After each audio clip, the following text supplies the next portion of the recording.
Hi, my name's Terry Grigsby. This is my journey through VSG surgery at 58 years old. Today's video is going to be about 10 things I wish I knew before weight loss surgery. Hi, if you're new to my channel, please hit the like button, subscribe, and hit the little bell so you can find out when my next video drops. Right now I'm doing it every week. That's my plan at least. Okay, so let's start with the important stuff. That is stats. That's what I always look at when I watch other people's videos. So I'm 5'8" tall. My highest weight was 399, and my surgery weight was 333 pounds. So in my first month, I lost 18 pounds. My second month, I lost 13 pounds. But just in the last 2 weeks, I've lost 12 pounds. So things are picking up again. So just to get the numbers straight, last week I was 295 pounds, and this week I'm at 291 pounds. So I've lost 4 pounds this week. So altogether, since surgery, I'm down 42 pounds, and my surgery was February 27th, 2019. And currently, altogether, I'm down 108 pounds, which always makes me happy when I see a number like that. And this is my 10th week post-op. Okay, before I get into my 10 things, you guys, you know I like to shout you out when I find a good channel. So this week I found Karen, 63, and VSG. Love that title, Karen. And I like your videos. They're just so honest. Karen is a cancer survivor, and she decided, why not get healthier? She's going to do this. So she did the surgery, I think April 29th. So she's a little bit behind me, but you know what? It's fun to go to those people and encourage them along the way. And Karen, I hope you get the very best out of this that you would like. Okay, 10 things I wish I knew before I had weight loss surgery. So here goes. I'm going to go kind of quickly because I don't want to bore people to death. So the first, maybe the most important, is how great I feel as I lost this weight. And as I'm losing weight, you can see I have a lot to do still. But I have more energy. I'm able to move much better. My mobility's up. Chairs and cars, walking is a lot easier for me now. And I'm just being able to do so much more than I did before, and being outside all the time, not feeling self-conscious when I'm around people. And that's now, and I still have a lot of weight to lose. Second thing I wish I had known before was that I wish I hadn't scared myself researching every little thing that could go wrong. That's just a big no-no. All that's going to do to you is scare the living daylights out of you. And one of the places I looked was Facebook groups. They're the worst for scaring you. So when you go on there, you can't read everybody's problems, because you know what? Everybody is different. What happened to one person may not happen to you. Like, I was so scared before surgery. I thought, oh no, I'm going to have all this awful pain and stuff afterwards. And I didn't. It was very controllable. So don't read all the bad stuff. Don't scare yourself to death. And that leads me to number 3. And that is, I wish I'd used social media to look at before and afters and hear stories of success. Because you know what? That pumps you up. That gets you ready to do your surgery. That makes you think, okay, I can do this too. They're really encouraging. So do that instead. Number 4, I wish I hadn't stocked up on everything under the sun that I thought I needed for after surgery. Because you know what? Your taste buds are probably going to change, and things won't taste the same to you. Now, before my surgery, I did sample a bunch of protein shakes because I knew I was going to have to drink them afterwards. And you do. You're going to have to drink protein shakes. So I don't think that's necessarily a bad thing, but just because you love a protein shake before surgery, like, don't buy a whole crate of them. That's what I did, and it was a big waste because after surgery, they did not taste good to me at all. So, you know, what I would do is find this. I would still taste the protein shakes before, but then I would just buy a few of them for after. For one thing, you're just not going to be able to drink stuff that much. And if you find you like it, well, then you go and you buy some. It's just not that hard. After surgery, you're going to be up and about after a couple days. You'll be able to carry on. You'll be tired, but you'll be able to do stuff like that. And the other thing underneath this is I wish I hadn't bought a lot of chicken stock. Bone broth is best. And you know what? Eventually, after the surgery, I made my own bone broth, chicken broth, in my Instapot, and it was so easy. It was just onion, garlic, peppercorns, bay leaf, carrot, the usual. And, it's done like really fast. And then you have all this really great bone broth, and it'll be plenty for your after surgery needs. What you don't use after surgery, you can freeze and use those in recipes later. So, number 5, I wish I knew before surgery how much time my brain was going to use to think about food post-op.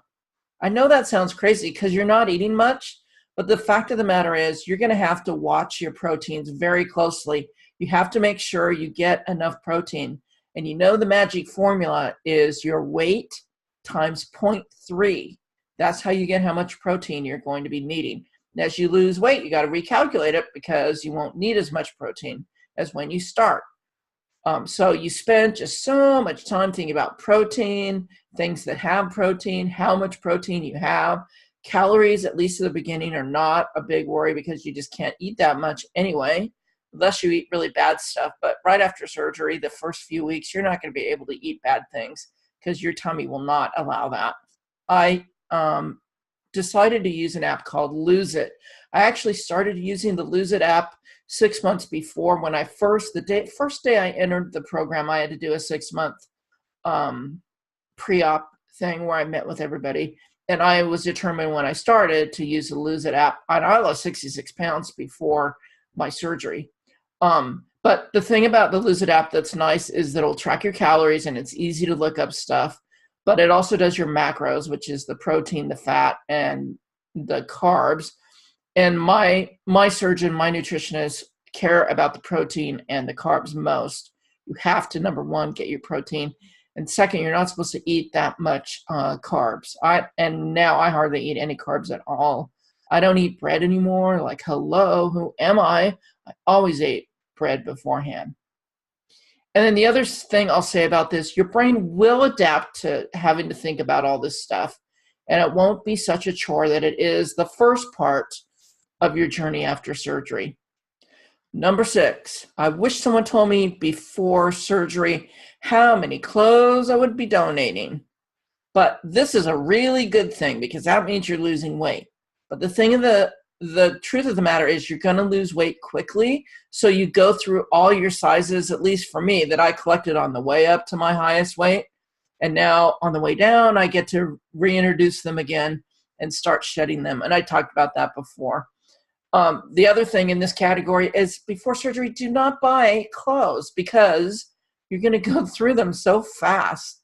And don't buy shoes either. I was kind of lulled into, well, if I can't buy clothes, then I'll buy shoes. But you're going to lose weight in your feet too. And I did buy some shoes and they don't fit me anymore, even with what I've lost so far. Number 7, this comes in the category of TMI bathroom issues, but it's a real one.